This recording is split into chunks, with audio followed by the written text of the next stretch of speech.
Kata As-Sa'di rahimahullah dalam tafsirnya, ya, tanda kebahagiaan seorang hamba, dia ikhlas kepada Allah Subhanahu wa taala dan dia berusaha untuk memberi manfaat kepada orang lain.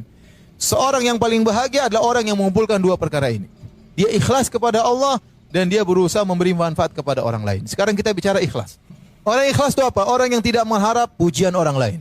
Yang dia perhatikan adalah komentar Allah terhadap apa yang dia lakukan. Maka dia harus melatih diri.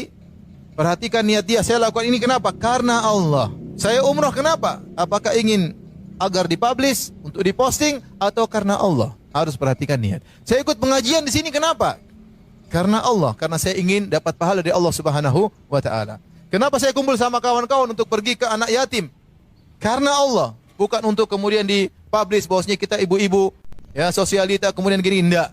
Karena Allah Subhanahu wa taala. Semakin kita melakukan semua karena Allah, kita semakin bahagia. Semakin kita tidak peduli dengan komentar netizen. Semakin kita tidak peduli dengan komentar orang lain. Kenapa? Karena kita melakukannya karena Allah. Seorang dai, kalau dia sudah karena Allah Subhanahu wa taala, yang mau hadir di depan dia 1000 orang dengan 5 orang tidak ada bedanya bagi dia. Bagi dia, dia menyampaikan agama Allah Subhanahu wa taala. Yang dia cari komentar Allah Subhanahu wa taala.